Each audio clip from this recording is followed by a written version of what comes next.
Welcome back, everybody. This is Eric and Barry from Moss Pawn and Gun, and today we have another gun gripe episode for you. And we've been thinking about just different things that we can put out there in the way of gun gripes, and we figure a good one would be to talk about gun terminology. You guys probably remember our ghetto slang or gun slang. Yeah, gun slang video that we made. That was a very early gun gripe where we talked about common ghetto slang and slang terms that are thrown out there for guns and parts of guns. Today we're going to talk about the proper names of parts of the gun and everything like that, so hopefully you'll glean a little knowledge from this video. Well, we're going to do a little terminology today about revolvers and semi-automatics, hammerless guns, what is a striker-fired gun, things like that, what the proper terminology for this is. This is a drum. It is not a barrel. People come in here, I need a barrel for my AK-47. Well, what do you... Really? No, they won't. They want a drum. So, yeah, and then of course one with two sides is a double barrel. That's a double barrel. Let me get one of those double barrels. Of course, again, that's ghetto slang. This is a double action revolver, Smith & Wesson. You can either cock the hammer, single action, or you can just pull the trigger. Now this is an exposed hammer gun. You see the hammer on this gun. This is a remake, a beautiful remake of a Smith & Wesson Sentinel model they made years ago. This has a hammer, but it's inside the gun. If you take the side plate off, you can see the hammer inside. So it still has a hammer. Right. It's not a striker fired. It still has a hammer that swings. This gun also originally has a grip safety here. If you're not gripping it properly, it won't fire. Correct. The only way to fire this gun, though, is to pull the trigger. But this gun was made where when you put it in your pocket, and carry it in your hip pocket like that, it can't snag when you draw it. If you try to draw this gun out of a hip pocket, it can hang on your pocket, and I've seen a lot of guys yank this and they catch like that and the gun will fly out of their hand. So when you draw a gun like this out of your pocket, just put your thumb over the top of it and give it a little shield. But this is much easier to do that. One other option that you have on revolvers like this, anytime the hammer is exposed, you can bob the hammer. Right. Really, it's quite simple. You just take the side plate off, remove the hammer, and you can bob it so that it won't catch. Now, when it comes to terminology, there's a ton of different things that get thrown out there with wheel guns. I mean, people call them wheel guns, revolvers, what have you. Older guns were called lemon squeezers, the older Smiths were. There's a few basic terminology. I mean, of course, you have grip panels for the frame of the gun. Anytime you're dealing with the frame on a pistol, that's what's considered the firearm on a pistol, is the frame, where all the guts sit. All right. This area here is the side plate. All right. That basically is basically like the hood of the car. The side plate you take off, and that's all your guts in there. This cylindrical-looking object here is called a cylinder. Okay. This little lever right here that holds the cylinder, this is called a crane. Okay. Think of a crane. All right. You got your ejector rod right there. You got the barrel, you got the sights, you have the crane release that lets your cylinder swing open. All right, pretty basic setup. Of course, this is your trigger. Everyone knows what a trigger is. Pretty basic setup. So again, on gun terminology, the parts of these guns, they have names. Okay. Also on a revolver, like Eric was saying, this is the frame. Imagine this as a car. This is your frame. And that's your VIN number. That's your serial number. This is what is actually the gun, is the frame. All this other stuff is just add-on parts. Just like when you buy an AR upper, you don't have to fill out any paperwork for an upper. It's the frame where the hammer and trigger is. That's the part that you have to fill out a 4473 on. Correct. You can buy an upper all day long, just walk in here with the money and buy it and walk out with it. It's just a part. It is not a gun, it is a part. All right, so that covers revolvers. What we'll talk about next are pistols. All right, and a pistol, generally, when someone refers to a pistol, they are usually referring to a semi-automatic handgun. Okay, you don't generally call a revolver a pistol. A revolver is a revolver, and a pistol is a pistol. Okay, so Barry, why don't you show them terminology on a pistol with their 1911 here? Well, let's use the old John Browning favorite, the 1911. Empty here, this is a GI model made by Auto Ordnance. Now, Auto Ordnance still makes Thompson submachine guns, but they're only available for law enforcement. You got a 7-shot magazine. your barrel, you've got a grip safety on the back. If you're not mashing that properly or holding the gun properly, the gun won't fire unless you're mashing the grip safety. It has a side safety. The preferred method of carrying this gun is cocked and locked. That way when you draw the gun, all you do is sweep the safety down and you can fire.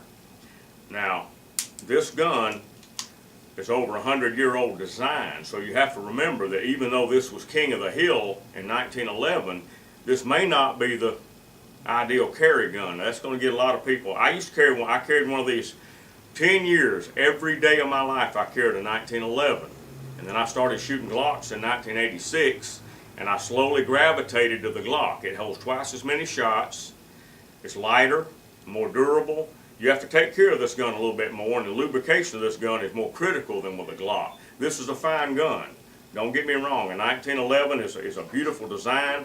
This is what John Browning is known for. This gun right here. This gun served the U.S. military for 75 years, non-stop. Oh yeah, can't go wrong with a 1911. No. So of course the parts on a pistol a little bit different than a revolver, but at least on the pistol, I mean, again, you see you have a hammer external on the 1911. You still have a trigger. You do have a grip safety, not unlike the grip safety that was on the other Smith there. So you're starting to see some similarities amongst terminology. Talk a little bit about rifle terminology, and we're trying to keep this video kind of quick. This is a Type 53 Mosin, and of course anytime you pick up a rifle you're going to generally see some similarities in terminology across the board. This is what's considered a bolt action rifle.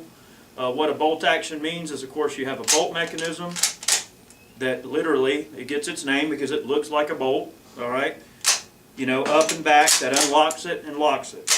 And that process is repeated every time you load the gun. Each shot, pow, you cycle, new round, etc. Of course, this is a stock. You got a magazine assembly and trigger guard, trigger, striker piece for recocking the gun or applying the safety.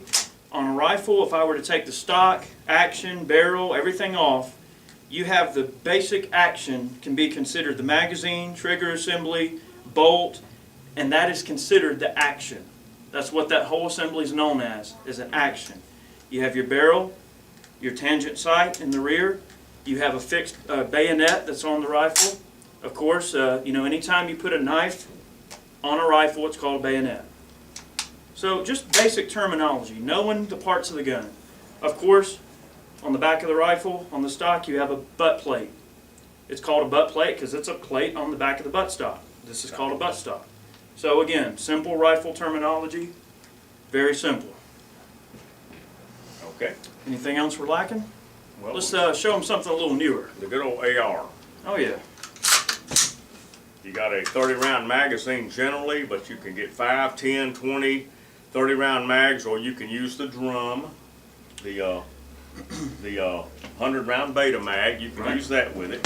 Now, one thing of note on the magazines as well is that 30 rounds is the standard capacity magazine for an AR-15. This is not a high capacity magazine. 30 rounds is the standard capacity for an AR. That's an issue magazine. It's an issue mag, correct. Now, on the AR, you have the you've got the collapsing butt, M4 style. You've got the forward assist. This lump right here is for left-handed shooters. When you shoot this off your left shoulder, the empties hit this and they bounce forward rather than go into your face. Correct.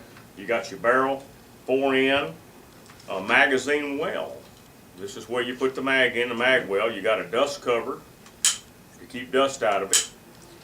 This gun has a internal hammer. Make sure you close that bolt. Internal hammer. There you go. Right here.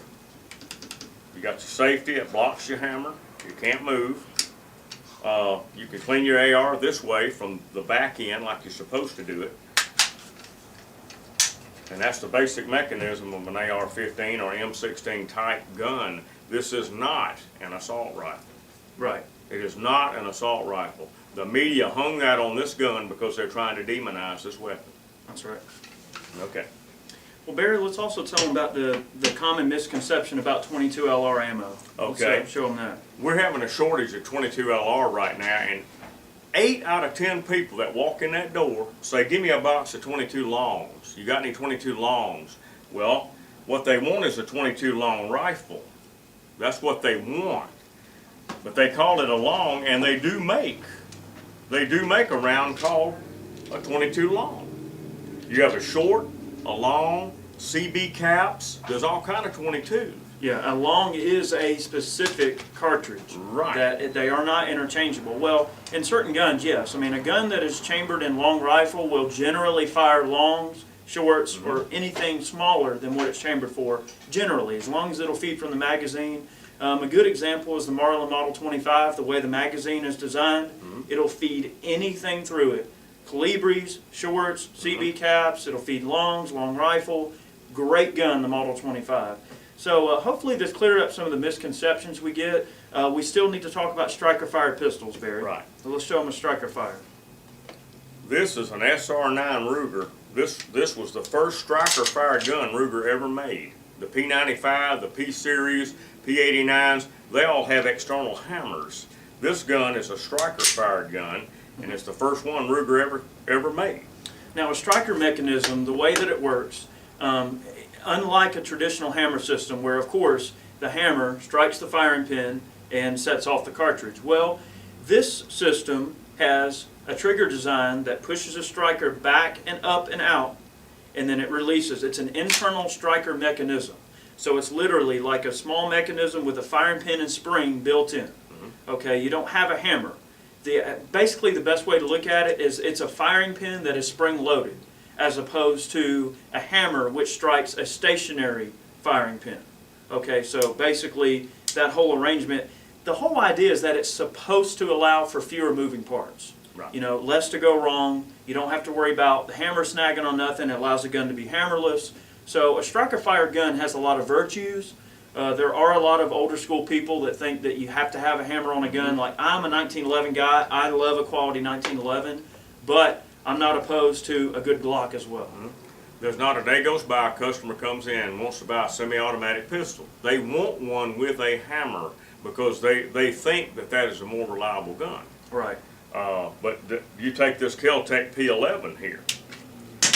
This gun looks like a striker-fired gun, but it isn't. The hammer, you can see the hammer here. And when you pull this long double-action pull, the hammer comes back and drops. So it's basically more like a double-action revolver than it would be a striker-fire gun. It is not striker-fire. Firing this is like firing a double-action revolver. It's a long pull, correct, all the way back, a long stiff pull, and bam. Right. But when you fire this gun, you can see the hammer come back and fall. And again, this is also why this gun does not have a safety as well, because the safety, you notice a revolver doesn't have a safety. Right. And that particular arrangement is so that the weight of the double action is supposed to serve as part of the safety. To fire this gun, you have to want to fire it, because the double action, like you said, is long, creepy, and I mean, it takes a lot of force. Right. Now, keep in mind too that all modern guns, Glocks, Springfields, Smith & Wessons, they're drop safe. If you drop this gun on the ground, it cannot fire. The trigger has to be all the way to the rear. That's with a Glock, with this gun. Now, 1911, people think that this is a safety notch. That's not a safety notch. John Browning designed that where if you were cocking it and your thumb slipped, it would stop. It wouldn't fire. This gun, you can actually carry it with a hammer all the way down because the firing pin does not protrude. It is an inertia pin. When the hammer hits the firing pin, it launches it forward and pops the shell, and then it springs back. This gun is perfectly safe to carry like this, and you just cock it when you want to fire it. This is not a safety notch. Never was intended to be. Now, I've known a lot of people that had accidental discharges with guns, and most of them were with this gun right here. Yeah, however, despite that fact, they can be dropped, and the inertia of it being dropped can make it fire. That's only minor downside on the 1911, which of course with the Series 80s and Series 70s, some of the later guns, they tried to correct that problem by integrating like basically a firing pin stock into the gun, and that seems to help some. But of course the original 1911, as it's originally set up, is prone to, if you drop it, it can discharge. An old 1911, if you dropped it on the muzzle, it could fire from inertia. Right. But when it did, it was firing into the ground. Right. Okay. And John Browning was no dumbass. He No. knew what he was doing. No. That's a wonderful gun. Well, It's probably this- one of the best gun designs around, I mean, in history. This was all the Army's idea, the grip safety. John Browning didn't want this. In fact, on the 1935 high power, he eliminated that. Of course. Okay. Of course. But I know two people who shot themselves in the ass with one of these. How do you do that? It's real difficult, but two of them did it. Yeah. And we'll go into that story We'll talk later. about discharges and people getting shot in Right. another video. Okay. But for now, I know this video was a little long, but hopefully you gleaned a little bit of knowledge about gun terminology and just some of the things that make up a gun, you know, like all of these things. So we appreciate you guys watching today, and we'll have more gun gripes coming for you in the near future. Of course, check out the new Real Men 8888 YouTube page. And we'd love to have your subscription. We'd have some, you know, fishing videos in the pipeline for you. And we appreciate you guys watching today. We sure do. Y'all have a good evening. Have a good one.